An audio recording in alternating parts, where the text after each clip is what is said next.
Hello everyone. तो चलिए मैं विजय एक बार फिर से आप सभी का स्वागत करता हूं आपके अपने एडुरेन के ऑनलाइन प्लेटफॉर्म पे। और आज की इस वीडियो में हम बात करेंगे नेक्स्ट चैप्टर के बारे में, जो है हमारे पास principle of inheritance and variation. इस चैप्टर में हम डिस्कस करेंगे इनहेरिटेंस क्या है, ये और सबसे पहले किस साइंटिस्ट ने इसके बारे में बताया था, और उसके साथ साथ डिस्कस करेंगे वेरिएशंस के बारे में। तो चलिए स्टार्ट करते हैं सबसे पहले एक बहुत इंपॉर्टेंट टर्म के साथ जिसे हम कहते हैं जेनेटिक्स। हमारे पास एक टर्म है जिसे हम कहते हैं जेनेटिक्स। अब क्वेश्चन ये है कि जेनेटिक्स होता क्या है। तो बेसिकली जेनेटिक्स क्या है? जेनेटिक्स बायोलॉजी की एक ब्रांच है जो डील करती है किसके साथ? ट्रांसफर ऑफ कैरेक्टर्स के साथ और साथ साथ वेरिएशन। ठीक है। तो हम अगर हम बात करें जेनेटिक्स की डेफिनेशन के बारे में, तो आप ये कह सकते हैं कि जेनेटिक्स क्या है।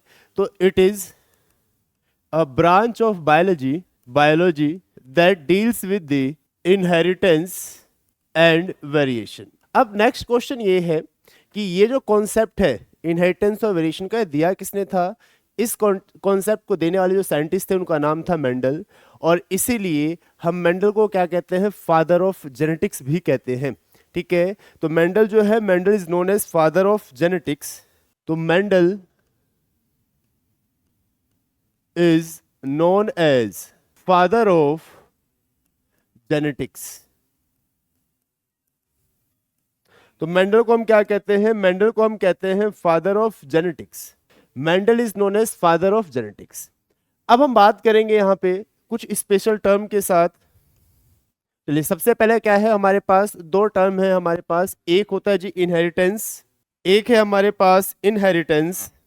इनहेरिटेंस क्या होता है? बेसिकली इनहेरिटेंस क्या है? It is the process by which characters are transfer. तो इनहेरिटेंस बेसिकली क्या है? एक ऐसी प्रोसेस है जिसके थ्रू कैरेक्टर्स जो है ट्रांसफर होते हैं पेरेंट से चाइल्ड में, और इस प्रोसेस को हम कहते हैं बेसिकली इनहेरिटेंस। अब नेक्स्ट कॉन्सेप्ट ये आता है कि जब कैरेक्टर्स पेरेंट से चाइल्ड में ट्रांसफर होते हैं तो क्या characters as it is transfer होते हैं, क्या उनमें कुछ चेंजेस आते हैं, और अगर चेंजेस आते हैं तो उन चेंजेस को हम कहते क्या हैं। तो सबसे पहले हम बात करेंगे इस इनहेरिटेंस की डेफिनेशन के साथ। इनहेरिटेंस क्या है? तो आप ये कह सकते हैं the process of transmission of characters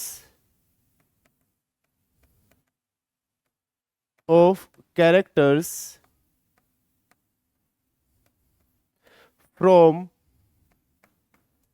parents to progeny। इस प्रोसेस को हम कहते हैं इनहेरिटेंस। और नेक्स्ट जो कॉन्सेप्ट है हमारे पास, वो है हमारे पास वेरिएशन। तो अगला कॉन्सेप्ट है जी हमारे पास वेरिएशन। वेरिएशन क्या है? जब कैरेक्टर्स ट्रांसफर होते हैं पेरेंट से चाइल्ड के अंदर तो उसमें कुछ ना कुछ आपको डिफरेंस देखने को मिलता है। आपने देखा भी होगा कि जो पेरेंट्स और चाइल्ड है वो एग्जैक्ट आपको कभी भी हूबहू सिमिलर नहीं दिखते, उनमें कुछ ना कुछ वेरिएशन मिलती है। जैसे फॉर एग्जांपल लेट सपोज, मान लीजिए जो पेरेंट्स है, पेरेंट्स के आईज का कलर जो है ब्लैक है, बट चाइल्ड के केस में जो चाइल्ड के आईज का कलर हो गया वो कैसा हो गया? ब्राउन। तो यहाँ पे वेरिएशन आ गई। तो ये जो वेरिएशन है बेसिकली ये क्या होता है? डिफरेंस होता है जो पेरेंट्स और चाइल्ड में आपको देखने को मिलता है। तो वेरिएशन क्या होता है? तो आप ये कह सकते हैं the degree of difference, the degree by which parents differ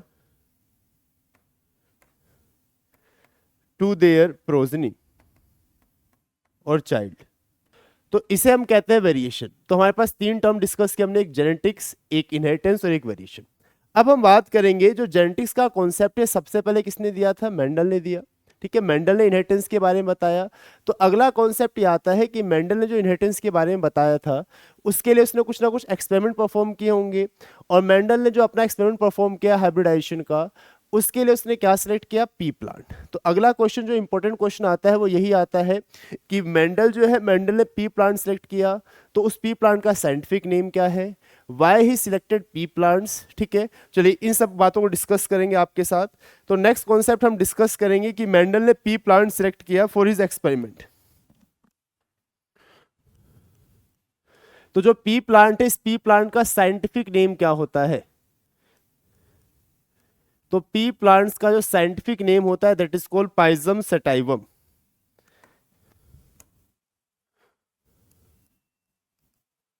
पाइजम sativum. और जो साइंटिफिक नेम होते हैं इनकी खास बात क्या है कि साइंटिफिक नेम को हम अंडरलाइन भी करते हैं और इन्हें हम सेपरेटली अंडरलाइन करते हैं। चलिए, तो पी प्लांट का जो साइंटिफिक नेम होता है वो होता है पाइजम सटाइवम। ऐसे ही आपसे एक और नाम पूछा जाता है जिसे हम कहते हैं ह्यूमंस। ह्यूमंस का जो साइंटिफिक नेम होता है उसे हम कहते हैं होमोसेपियंस। तो नेक्स्ट कॉन्सेप्ट है हमारे पास ह्यूमन। और ह्यूमन का जो साइंटिफिक नेम होता है इसे हम कहते हैं होमोसेपियंस।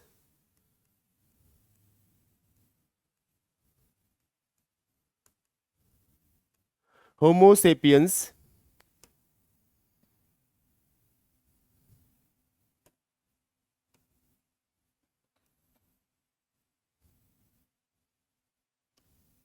चलिए, अब हम बात करेंगे कि जो मेंडल है, मेंडल ने पी प्लांट्स को सिलेक्ट किया तो इसके रीजंस क्या थे। Reasons of selecting P plant.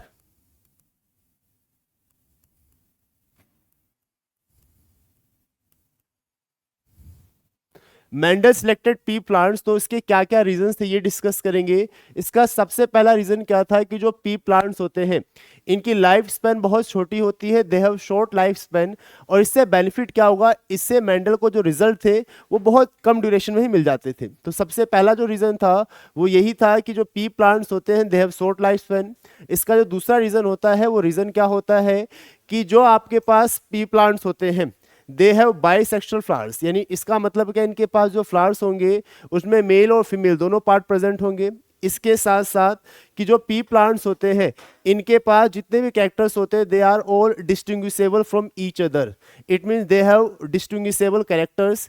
इसके साथ साथ जो पी प्लांट्स होते हैं they can be easily grown in a lab conditions. ठीक है, इनको आप लैब कंडीशन में इजिली ग्रो कर सकते हो। उसके साथ ही साथ जो जनरेशन प्रोड्यूस होगी उसमें नंबर ऑफ प्रोजनी जो बनेंगी वो भी सिंगल मैटिंग में बहुत ज़्यादा होते हैं। आपने देखा भी होगा जो पी प्लांट्स हैं उनके अंदर जो मटर होते हैं, उनके जो दाने होते हैं, जो सीड्स होते हैं, बहुत ज़्यादा मिलते हैं। तो ये कुछ इसके क्या थे रीजन थे जिसकी वजह से मेंडल ने पी प्लांट्स को सिलेक्ट किया था। सबसे पहला जो रीजन है they have short life Spain.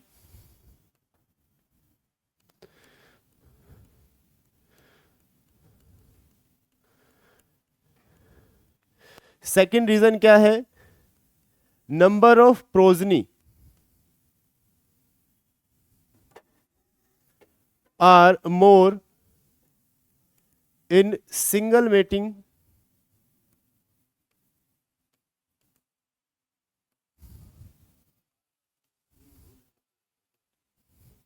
they can be grown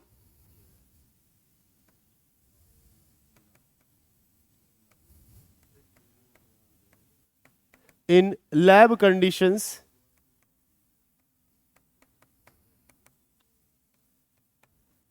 इसके साथ साथ they have bisexual flowers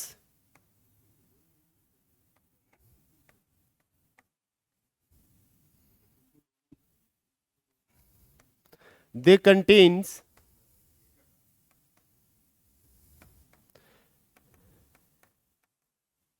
distinguishable traits।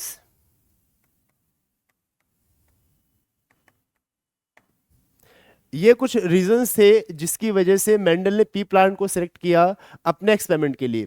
अब जब मेंडल ने अपना एक्सपेरिमेंट परफॉर्म किया तो उसके अंदर कुछ उसने टर्म्स बताई थी। उनमें जो सबसे इंपॉर्टेंट टर्म है जी वो डिस्कस करेंगे आपके साथ।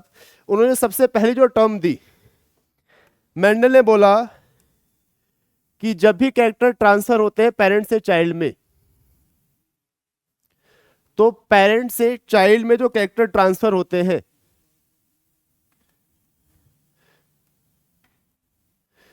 पेरेंट से चाइल्ड में जो कैरेक्टर ट्रांसफर होते हैं उन कैरेक्टर्स को जो लेके जाता है उसे हम कहते हैं जी फैक्टर्स। तो फैक्टर बेसिकली क्या होते हैं, factor is basically unit of inheritance, यानी फैक्टर ही क्या है जो कैरेक्टर्स को ट्रांसफर करते हैं पेरेंट से चाइल्ड में। तो अगर डेफिनेशन की बात करें तो डेफिनेशन हम ये कह सकते हैं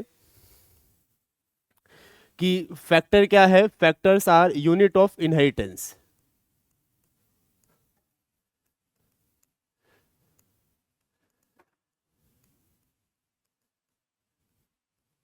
यूनिट ऑफ इनहेरिटेंस। अब नेक्स्ट कॉन्सेप्ट ये है कि जो फैक्टर्स है कितने टाइप्स के होते हैं। तो फैक्टर्स बेसिकली दो टाइप के होते हैं, एक होता है डोमिनेंट और एक होता है रिसेसिव। तो फैक्टर्स को हम ये कह सकते हैं कि जो फैक्टर्स होते हैं, factors are of two types.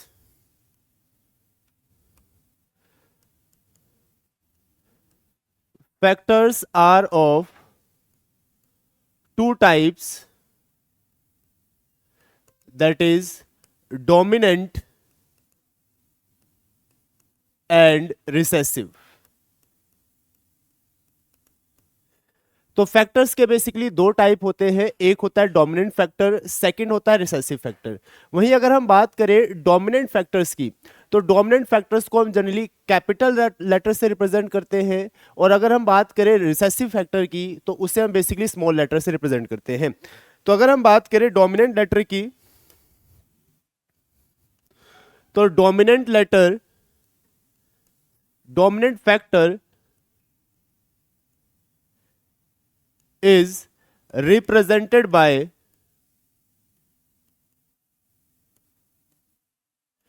Capital letter, while recessive factor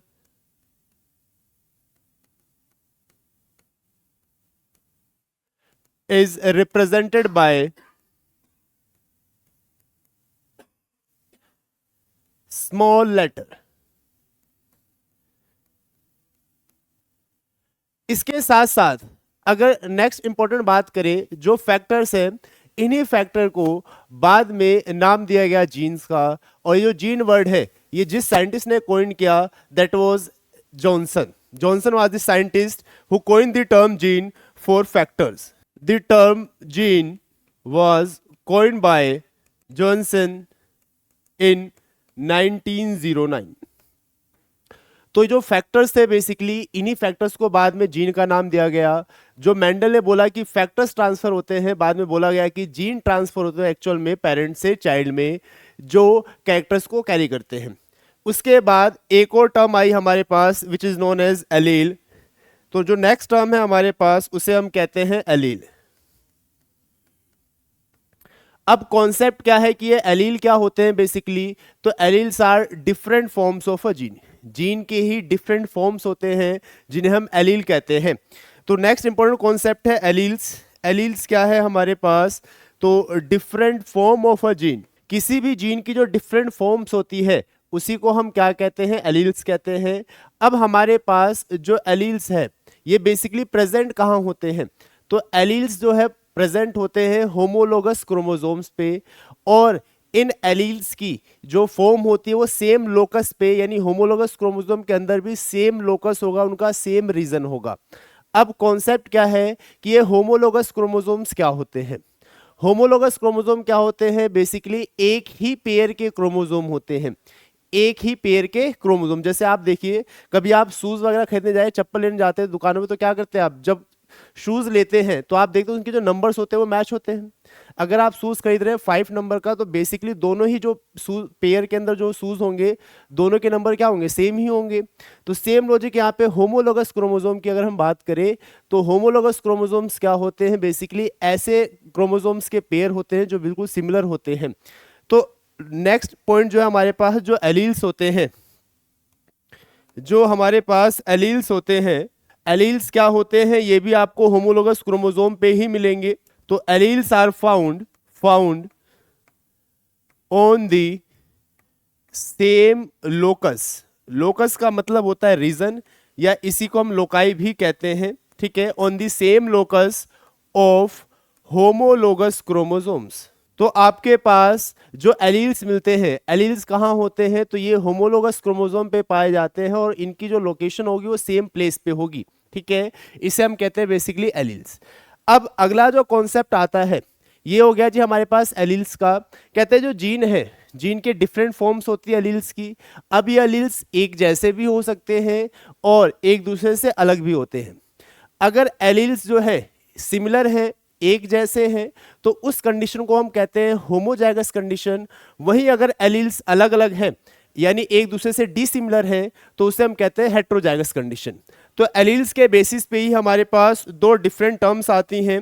एक को हम कहते हैं होमोजाइगस कंडीशन। होमोजाइगस कंडीशन, जो होमोजाइगस कंडीशन है, होमोजाइगस कंडीशन में क्या होता है, in homozygous condition, in homozygous condition both the alleles are of same type. तो होमोजाइगस कंडीशन में जो जीन के जो एलीलिक फॉर्म्स होंगी वो एक दूसरे से सिमिलर होंगी।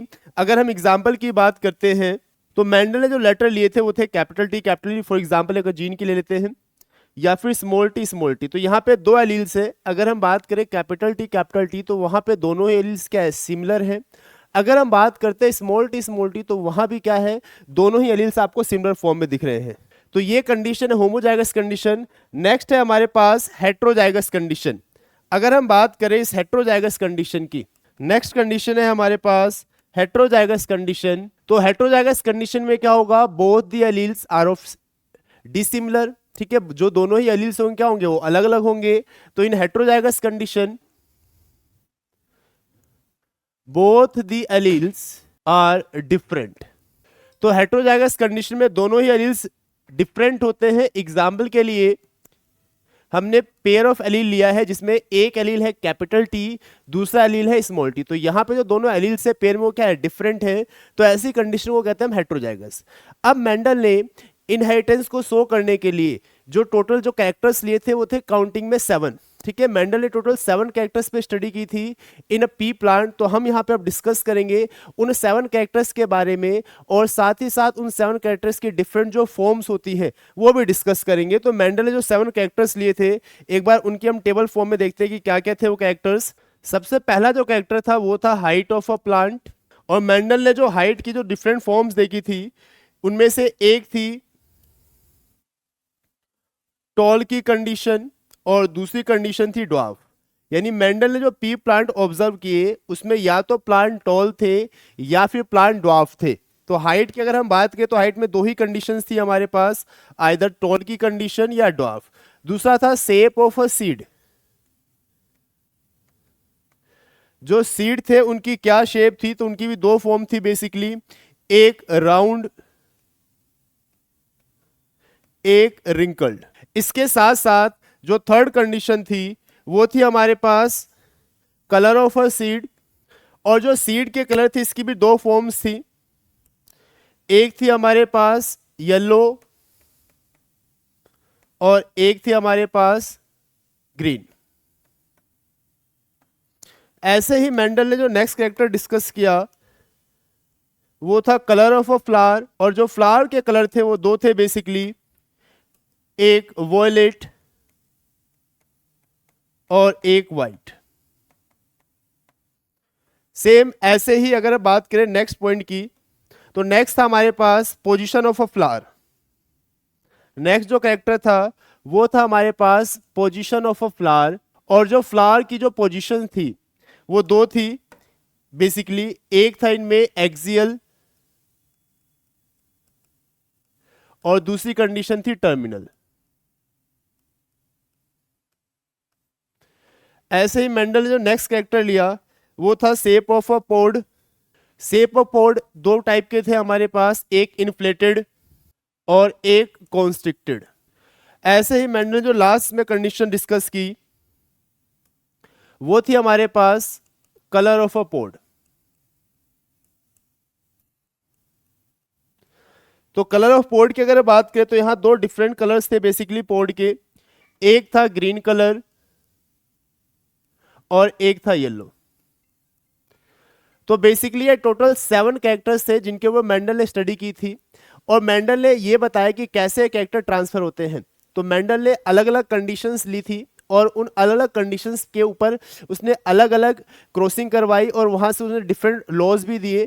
तो चलिए सबसे पहले बात करेंगे मेंडल का जो सबसे फर्स्ट क्रॉस जो था जिसे हम कहते हैं मोनोहाइब्रिड क्रॉस, उसके बारे में डिस्कशन स्टार्ट करेंगे कि मोनोहाइब्रिड क्रॉस था क्या बेसिकली, और इस मोनोहाइब्रिड क्रॉस से रिलेटेड मेंडल ने कौन से लॉज दिए। तो चलिए सबसे पहले स्टार्ट करेंगे मेंडल के मोनोहाइब्रिड क्रॉस के बारे में डिस्कशन को। जो मेंडल का जो मोनोहाइब्रिड क्रॉस है उसे डिस्कस करेंगे। तो सबसे पहले हम बात करेंगे मोनोहाइब्रिड क्रॉस के बारे में। अब ये मोनोहाइब्रिड क्रॉस होता क्या है, पहले तो ये डिस्कस कर लेते हैं। अब अगर हम बात करते हैं मोनोहाइब्रिड क्रॉस की, तो मोनोहाइब्रिड क्रॉस का मतलब क्या है, बेसिकली एक ऐसा क्रॉस जिसमें हम क्या देख रहे हैं, जिसमें हम ये देखते हैं कि कैसे एक सिंगल कैरेक्टर पेरेंट से चाइल्ड में ट्रांसफर होता है। तो मोनोहाइब्रिड क्रॉस के अंदर हम inheritance of a single character की स्टडी करते हैं कि कैसे एक सिंगल कैरेक्टर पेरेंट से चाइल्ड में ट्रांसफर होता है, उसी को हम कहते हैं मोनोहाइब्रिड क्रॉस। तो अगर हम बात करें मोनोहाइब्रिड क्रॉस की, तो in monohybrid cross inheritance of single character is study। तो जब हम बात करते हैं मोनोहाइब्रिड क्रॉस की, तो मोनोहाइब्रिड क्रॉस के अंदर हम inheritance of single character study करते हैं। और मेंडल ने जो सबसे पहला मोनोहाइब्रिड क्रॉस लिया, उसके लिए उसने कैरेक्टर लिए, वो था basically height of a plant. तो मेंडल ने सबसे पहले ये देखा कि कैसे पेरेंट से जो हाइट का जो फैक्टर है, कैसे वो चाइल्ड में ट्रांसफर होता है। तो उसने सबसे पहले जो कैरेक्टर लिया वो था हाइट ऑफ अ प्लांट।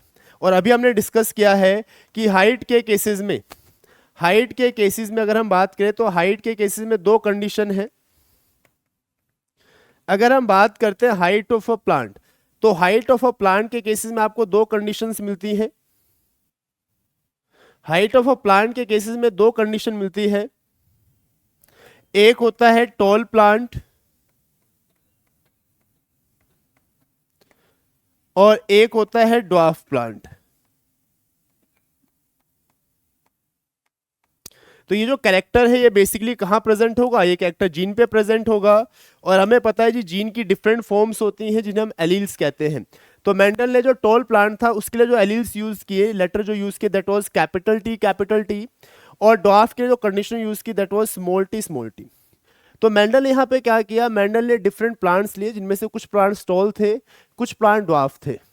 अब उन प्लांट्स की आपस में क्रॉसिंग करवा दीजिए। एक प्लांट नहीं लिया, ऐसे बहुत सारे प्लांट लिए। हम यहाँ पे मेंडल के जब एक्सपेरिमेंट को डिस्कस करते हैं, तो हम किसी एक एग्जांपल ले लेते हैं।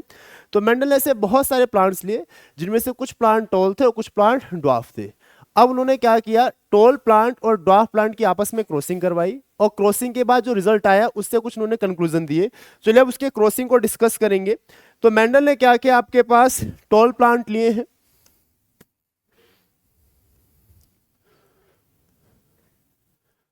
तो टॉल प्लांट के केस में, और एक तरफ लिए उन्होंने कुछ ड्वार्फ प्लांट्स।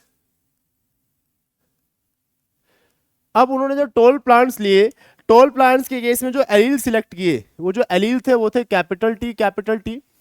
ड्वार्फ प्लांट के केस में जो एलील लिए, दैट वाज स्मॉल टी। और इसके बाद ये जो पेरेंट्स थे, अब हमें एक बात पता है कि जब हम बात करते हैं यहाँ पे क्रॉसिंग की, तो क्रॉसिंग टर्म जो यूज होती है वो प्लांट के केसेस में यूज होती है, बट एक्चुअल में क्रॉसिंग का मतलब क्या होता है, रिप्रोडक्शन। और जब हम बात करते हैं रिप्रोडक्शन की, तो रिप्रोडक्शन से पहले बनाए जाते हैं गैमेट्स। और गैमेट्स में कंडीशन क्या आती है कि जो क्रोमोसोम के पेयर्स होते हैं वो सेपरेट होते हैं। और जाहिर सी बात है, जो हमारे पास जीन्स या एलील्स होते हैं, ये भी होमोलोगस क्रोमोसोम पे ही प्रेजेंट होते हैं, जो हमने डिस्कस भी किया आपके साथ। तो जब क्रोमोसोम सेपरेट होंगे, तो एलील्स के जो पेयर है ये भी सेपरेट होंगे ड्यूरिंग गैमेट फॉर्मेशन। तो अब जब गैमेट फॉर्म होंगे for the process of sexual reproduction, तो यहाँ पे ये गैमेट्स क्या होंगे, जो एलील्स के पेयर ये सेपरेट होंगे ऐसे, और ये बन जाएंगे गैमेट्स। और जब गैमेट्स बनते हैं तो इनको हम क्या करते हैं, सर्कल करते हैं। तो यहां पे हमारे पास जो टॉल प्लांट्स है उससे जो गैमेट्स बने, दैट वाज कैपिटल टी, इन्हें हम गैमेट्स कहते हैं। और जो ड्वार्फ प्लांट्स थे वहां भी जो गैमेट्स बने, दैट वाज स्मॉल टी। अब इन गैमेट्स का क्या होगा, मान लीजिए जो टॉल प्लांट हमने इसको मान लिया ये क्या है, मेल है, यानी यहां से हमने पोलर गेन लिए हैं। जो ड्वार्फ प्लांट इसे हमने मान लिया female.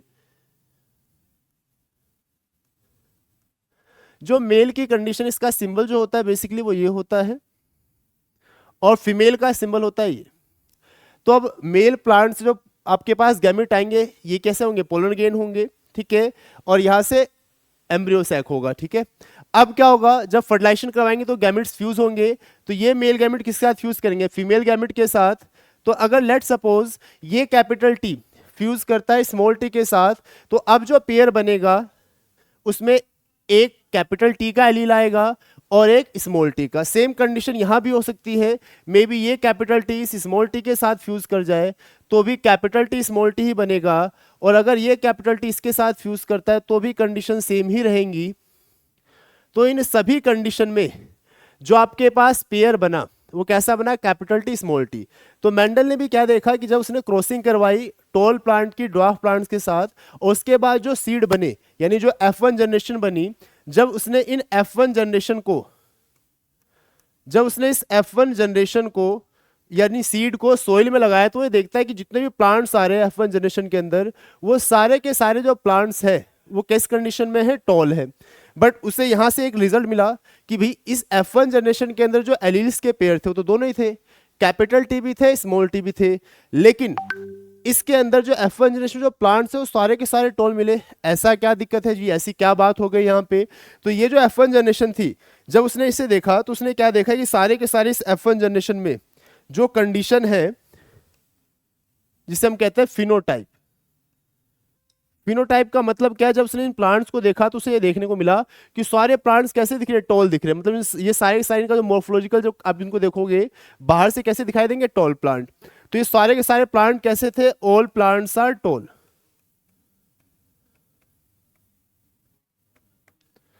All plants are tall. लेकिन अगर जीनोटाइप की बात करें, जीनोटाइप का मतलब इनके क्रोमोसोम पे जो एलील्स की कंडीशन है वो कैसी है, तो एलील्स तो इनके पास कैपिटल टी स्मॉल टी दोनों थे।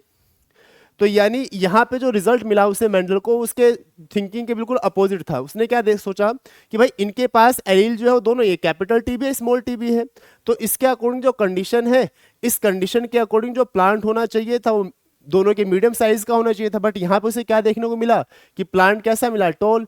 इसका मतलब जो दो एलील के पेड़ से उसमें से कोई एक इफेक्ट अपना शो करता है, और मेंडल ने यहीं से अपना एक लॉ दिया जिसे हम कहते हैं लॉ ऑफ डोमिनेंस। तो मेंडल के इस लॉ ऑफ डोमिनेंस के अकॉर्डिंग की जो कंडीशन है वो क्या थी कि according to law of dominance only one of the allele show it effect and the alleles which show its effect is known as dominant allele and the other one is known as recessive allele। तो Mendel ने यहां से एक law दिया जिसे हम कहते हैं लॉ ऑफ डोमिनेंस, जो उसने इस F1 जनरेशन के रिजल्ट के अकॉर्डिंग ही दिया। तो इसी को हम कहते हैं लॉ ऑफ डोमिनेंस। और लॉ ऑफ डोमिनेंस क्या है हमारे पास, according to law of dominance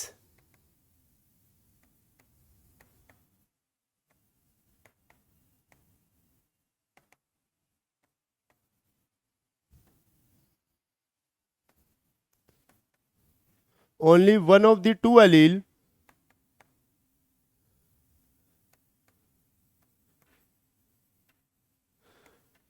show its effect।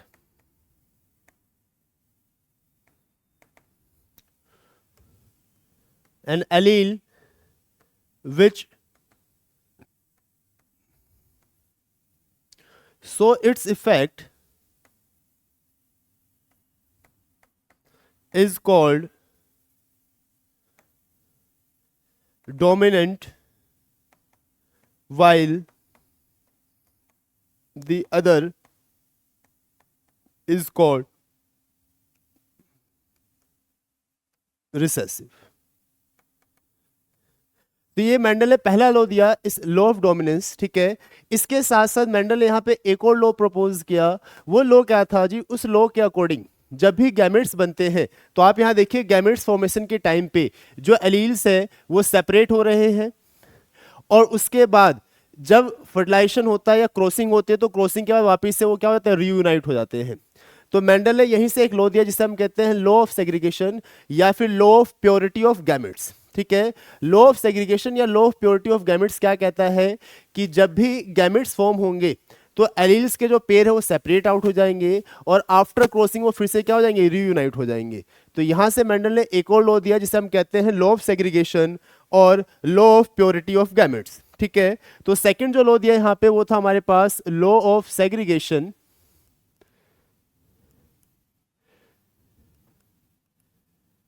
या फिर law of purity of gametes. तो जो सेकंड नाम है ये बहुत ही इंपॉर्टेंट है, law of purity of gametes, ठीक है। तो जो लॉ ऑफ सेग्रीगेशन है और law of purity of gametes ये इंपॉर्टेंट लॉ है।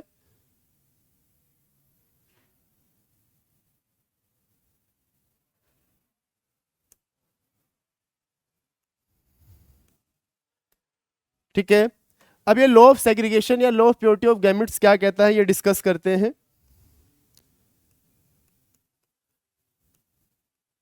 According to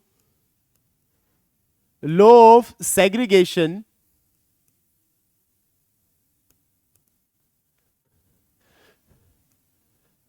pair of alleles,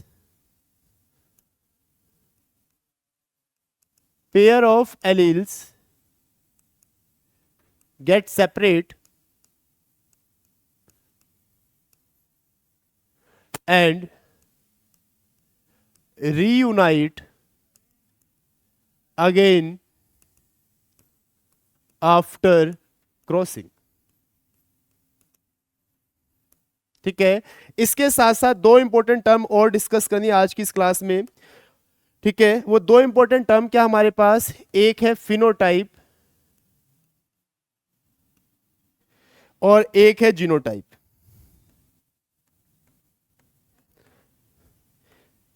एक है हमारे पास फिनोटाइप और एक है हमारे पास genotype.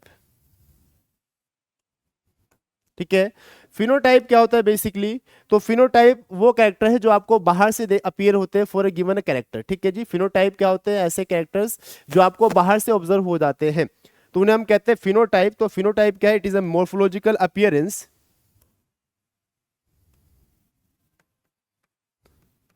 It is a morphological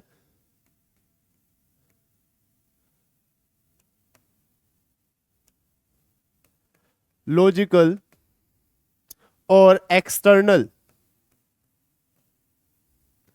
appearance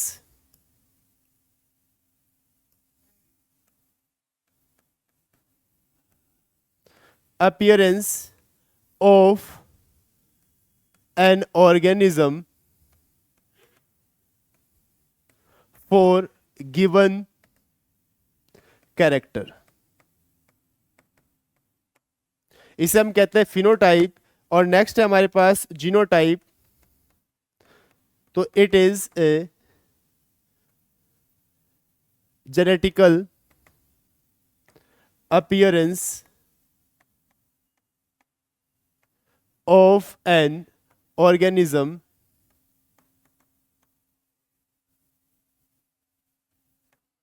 for a given character.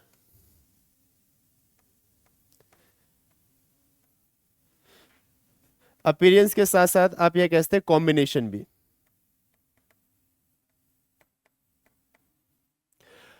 तो ये बेसिक था आज की क्लास में। नेक्स्ट क्लास में कहानी को इसके आगे लेके चलेंगे, तो अगली आने वाली वीडियोस को बिल्कुल भी भूलकर स्किप ना करें। चलिए फिर मुलाकात करेंगे आपसे नेक्स्ट वीडियो में।